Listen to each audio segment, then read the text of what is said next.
हमें एजुकेशन इसलिए नहीं चाहिए कि हमें नॉलेज चाहिए, हमें एजुकेशन इसलिए नहीं चाहिए कि हमें स्किल्स चाहिए, बल्कि हमें एजुकेशन इसलिए चाहिए कि हमें डिग्रीज चाहिए।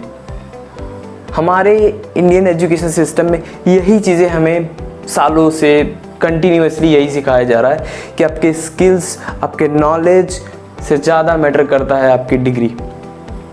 सो मेरा नाम है हिमांशु और द हिमांशु मिश्रा चैनल में आपका बहुत बहुत स्वागत है। चलिए शुरू करते हैं।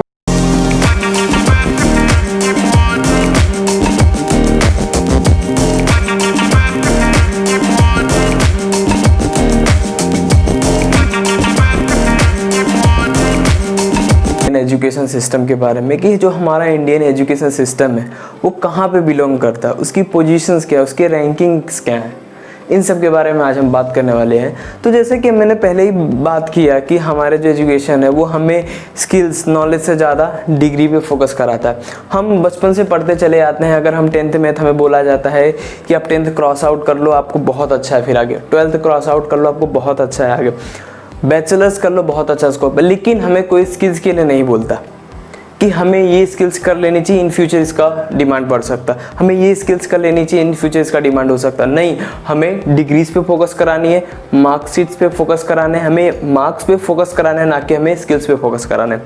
जिस दिन हम डिग्रीज को छोड़ करके, मार्क्स को छोड़ करके हम स्किल्स, नॉलेज पे अगर हम फोकस करेंगे ना, उस दिन जो इंडिया की एक एजुकेशन सिस्टम है बहुत ही अच्छा उसमें चेंज आएगा।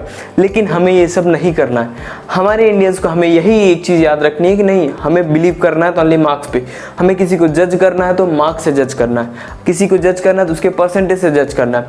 अभी हाल ही में CBSE के 12th के रिजल्ट्स आए, 10th के रिजल्ट्स आए, तो बहुत सारे बच्चों को मैंने देखा कि उनके जो पेरेंट्स हैं, उनके जो रिलेटिव्स हैं, उनके मार्क्स से उनको जज कर रहे हैं। मे भी कभी कभी ऐसा होता है जो 90% वाला स्टूडेंट होता है, जो 50% वाला स्टूडेंट्स होता है, उसके पास 90% वाले स्टूडेंट से ज़्यादा कैपेबिलिटीज़ और ज़्यादा उसके पास नॉलेज होता है। बट वो एक पेपर के चक्कर में क्या होता है, वो चीज़ पूरा का पूरा खराब हो जाता है। क्यों होता है? क्योंकि वो सारी की सारी चीज़ें मार्क्स के लिए नहीं पढ़ता, वो नॉलेज के लिए पढ़ता है। लेकिन जो 90% वाला स्टूडेंट्स, मैं सबकी बात नहीं कर रहा हूँ, कुछ बहुत ही ब्रिलियंट स्टूडेंट्स होते हैं, मैं उनकी बात बिल्कुल ही नहीं कर रहा हूँ। कुछ जो खाली मार्क्स के लिए ही पढ़ते हैं, हर चीज़ पे वो मार्क्स को काउंट करते हैं कि नहीं तेरे मार्क्स इतना है, तेरे मार्क्स इतना है। नहीं, हमें मार्क्स नहीं चाहिए। बेसिकली हमें किस पे डिपेंड करना है अपने आप को? We have to make our skills very powerful, we have to be very knowledgeable person. हमें मार्क्स नहीं काम आने वाले हैं, फ्यूचर में मार्क्स नहीं काम आने वाले। यही गलती है इंडिया की सिस्टम की कि हमें मार्क्स पे फोकस कराता है और आगे हम मार्क्स को लेकर घूमते रहते हैं। अगर हमें 10th में 90% मार्क्स आ गए, 12th में भी 90% आ गए, आगे आप अपनी चीज़ों को, आपके स्किल्स को कैसे आप लोकेट कर रहे हो, कैसे आप अपनी स्किल्स को आगे बढ़ा रहे हो, वो चीज़ मैटर करता है। लेकिन नहीं, हमें मार्क्स पे फोकस करना है। तो ये सब चीज़ें हमें नहीं करनी। और इंडियन एजुकेशन सिस्टम की जो रैंकिंग है ना, मैं आपको बताऊंगा, आप सुन के बहुत ही ज़्यादा चौंक जाओगे।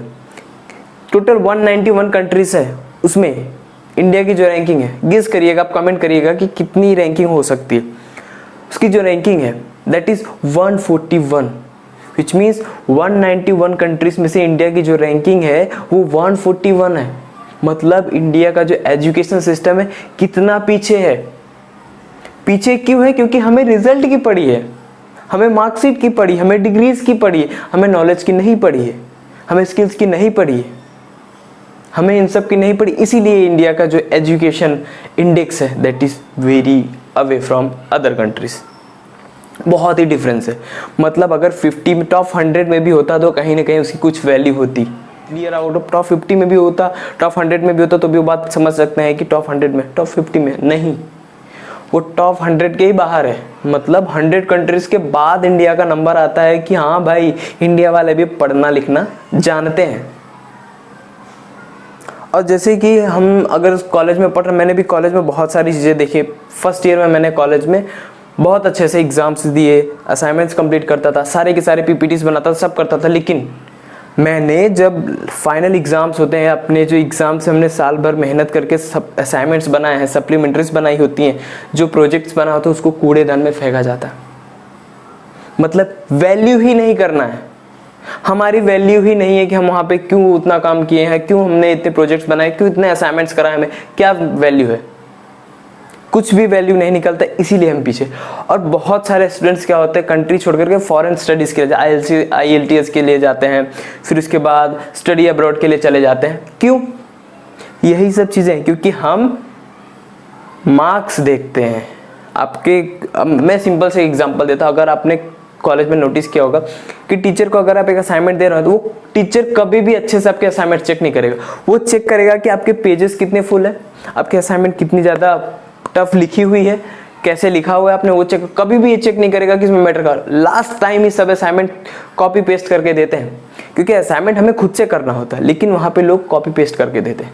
ये चीज़ें भी क्या करती हैं, बहुत ही ज़्यादा अखरती हैं। हमारे इंडिया में नो डिटेंशन पॉलिसी क्यों नहीं आ सकती? हम विदाउट जज किए बच्चों को, स्टूडेंट्स को प्रमोट क्यों नहीं कर सकते? क्यों हम नहीं कर सकते? हमारा जो एक क्राइटेरिया है वो कम हो जाएगा। हम एग्ज़ाम्स के लिए ही पढ़ते हैं, हमारी जो एजुकेशन सिस्टम हमेशा एग्ज़ाम्स के लिए पढ़ते हैं। हमें 12th में एडमिशन लेना है तो उसके लिए हमें परसेंटेज चाहिए, तो हम अच्छे स्कूल्स में एडमिशन ले पाएंगे। हमें अच्छे कॉलेज में पढ़ना है, उसके लिए भी एग्ज़ाम्स दो, IIT दो, गेट दो, CA के लिए एग्ज़ाम्स दो, मतलब लॉट्स ऑफ एग्ज़ाम्स आ दिए। मतलब हमें मरते दम तक अगर कुछ करना है तो एग्जाम्स क्वालिफाई करना पड़ेगा। अगर आप एग्जाम्स क्वालिफाई नहीं कर पा रहे हो, then you are not able to do anything in India. Qualified आप तभी गिने जाओगे जब आप एग्जाम्स दोगे। ये हमारे इंडिया के एक एजुकेशन सिस्टम का पैटर्न है। और फॉरेन कंट्रीज में कैसा होता है कि वहाँ पे आपको नो डिटेंशन पॉलिसी रहती है कि किसी को डिटेंशन नहीं मिलने वाला, किसी को फेल नहीं करने वाला है, सबको प्रमोट करना है और सबको नॉलेज के बेस पे मार्क्स देने। वहाँ पे इस हिसाब से चलता है, लेकिन यहाँ पे फेल का क्राइटेरिया होता है, एग्ज़ाम्स का होता है। इतने एग्ज़ाम्स दिला देते हैं इंडिया वाले कि पागल हो जाओगे आप।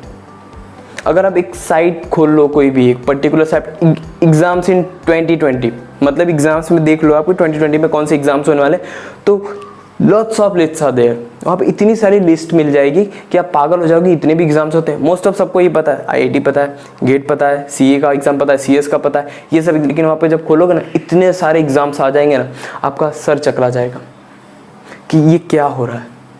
कोई भी स्किल्स की बात नहीं करता, सब एग्जाम्स की बात कर सकते हैं कि ये एग्जाम्स दे दो, आपको ये यहाँ पे कॉलेज में लग जाएगा, ये एग्जाम दोगे तो आपको इतना स्कॉलरशिप मिलेगा, ये एग्जाम दे दोगे तो आपको 50% स्कॉलरशिप मिलेगा। मतलब क्या है? एग्ज़ाम दो तो स्कॉलरशिप चाहिए तभी दो, नहीं तो नहीं दो। जब तक हम यही एक पैटर्न गधे घोड़े की चाल लेके चलते रहेंगे तो हम चेंज नहीं लाए। और हमारे इंडियन एजुकेशन सिस्टम को चेंज होने की आवश्यकता है, बहुत ही ज़्यादा है, तभी हम आगे फ्यूचर में ग्रो कर पाएंगे, नहीं तो नहीं कर पाएंगे। मैं एक क्वेश्चन पूछता हूँ, इंडिया में इतने ज़्यादा एंटरप्रेन्योर्स क्यों नहीं है? इंडिया में इतने ज़्यादा टैलेंटेड लोग क्यों नहीं है जो स्पेस में, नासा में वर्क करते हैं, गूगल में वर्क करते हैं? ये सब इंडियंस हैं, तो उन्होंने इंडिया में क्यों वर्क नहीं किया? रीज़न एक ही है, क्योंकि उनको उस तरह का प्लेटफॉर्म नहीं मिला। इंडियन को प्लेटफॉर्म नहीं चाहिए, उनको एग्ज़ाम्स दिलाना ना, IIT की एग्ज़ाम्स लो, गेट की एग्ज़ाम्स लो, फिर उसके बाद कॉलेज के लिए एडमिशन लो, पोस्ट ग्रेजुएशन के लिए एग्ज़ाम्स लो, मतलब बहुत सारे एग्ज़ाम्स। इसीलिए प्लेटफॉर्म नहीं मिलता, तो वो अपनी बैचलर स्टडीज़ कंप्लीट करके तुरंत फॉरेन चले जाते हैं कि वो वहाँ पे जाके अपनी स्टडीज़ क्या करेंगे, बाकी की कंटिन्यू करेंगे। और वहाँ पे कंटिन्यू करने के बाद उनका जो सिलेक्शन होता है, जो वर्ल्ड की बहुत ही रिनॉन कंपनीज है उनमें होता है, जैसे कि माइक्रोसॉफ्ट हो गया, गूगल में हो गया, नासा में हो गया। आपको नाम से पता, मैं किसी का पर्टिकुलर नाम नहीं ले रहा हूँ। ये चीज़ें हैं जो इंडियन एजुकेशन सिस्टम में चेंज होनी चाहिए। अगर चेंज होगा तभी आगे कुछ होगा, अदरवाइज पॉसिबल नहीं। हमें एग्जाम से हटकर स्किल्स पे, नॉलेज पे और बहुत सारी ऐसी चीज़ों पे फोकस करना पड़ेगा जिससे हम ग्रो कर सकें, इन फ्यूचर उसका काम हम आसान कर सकें कि हमें ये चीज़ पता है। ना कि सर्टिफिकेट, आप सर्टिफिकेट खाओगे, रिजल्ट खाओगे, मार्क्स खाओगे, नहीं, आपके स्किल्स काम आएंगे कि आप स्किल्स, आपके कितने स्किलफुल हो, वो चीज़ें आपको काम आने वाली हैं। कि नहीं, इंडियन गवर्नमेंट को इससे कोई मतलब नहीं। तो चलिए, तब तक इस वीडियो में इतना बहुत है। और अगर आप मेरे चैनल पर नए हैं तो आप हमारे चैनल को सब्सक्राइब कीजिए। Thank you so much.